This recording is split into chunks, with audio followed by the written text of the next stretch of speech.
Business Continuity Plan merupakan suatu keharusan di Indonesia. Hal tersebut sejalan dengan Peraturan Pemerintah Nomor 82 Tahun 2012. Pasal 17 menekankan bahwa penyelenggara sistem elektronik untuk pelayanan publik wajib untuk memiliki rencana keberlangsungan kegiatan dan menempatkan data center dan disaster recovery center di Indonesia. Pada pasal 39, penyelenggara agen elektronik wajib memiliki rencana keberlangsungan bisnis, termasuk rencana kontingensi atau rencana untuk merespon peristiwa yang tidak direncanakan yang efektif, dan prosedur penanganan kejadian tak terduga. Banyak perusahaan yang telah memiliki BCM atau BCP atau DRC, namun ketika terjadi disaster atau bencana, proses bisnis perusahaan tetap down. Berikut adalah beberapa fakta kondisi BCP atau DRP di dunia perbankan Amerika Serikat. Menurut survei Journal of Internet Banking and Commerce, 100% dari responden di Amerika Serikat memiliki BCP atau DRP. Namun, sebagian besar BCP atau DRP tersebut masih inkonsisten atau rumit, sehingga divisi IT tidak dapat memberikan komitmen dalam menjamin kinerjanya. BCP atau DRP tidak memiliki porsi anggaran yang mencukupi, dan lebih dari 90% BCP atau DRP tersebut sudah comply sepenuhnya kepada ketentuan Badan Regulasi untuk Perbankan. Menurut hasil survei BCM yang dilakukan oleh Sharing Vision, 100% responden di Indonesia telah memiliki BCM. Sebagian besar dari responden atau 68,8% diantaranya sudah menjadikan BCM sebagai strategi resmi perusahaan.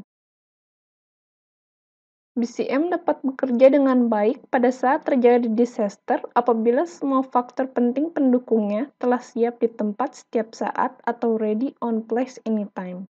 Beberapa kasus yang seringkali kurang mendapat perhatian misalnya, UPS belum pernah diuji, power system tidak dilakukan pengujian rutin, dan kontak person yang tidak diupdate.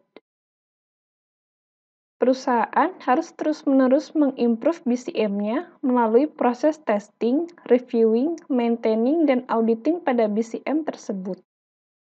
Beberapa kasus yang seringkali kurang mendapat perhatian misalnya, perubahan lokasi DC atau lokasi aman menjadi lokasi rawan bencana.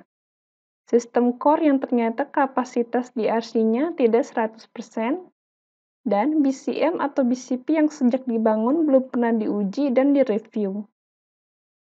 Bagaimana framework secara keseluruhan BCM? Hal-hal yang perlu diperhatikan diantaranya, definisi dan pemahaman awal ini amat perlu untuk mengetahui secara persis skop BCM dan kaitan-kaitannya dengan aktivitas lain di perusahaan seperti IRM atau aktivitas operasional. Juga diperlukan untuk men-setup organisasi pelaksana BCM di perusahaan. Di lapangan, masih sering timbul dispute terkait apa saja yang menjadi skop BCM, crisis management, dan BCP, dan juga kaitan antar mereka. Secara sederhana, BCM diibaratkan sebagai payung besar bagi crisis management dan BCP. Jika kejadian di luar rencana berpotensi menimbulkan efek katastrofik, maka penanganannya termasuk ke dalam crisis management. Sedangkan apabila pelaksanaan business continuity management terjadi di level operasional atau divisi, maka masuk ke dalam BCP.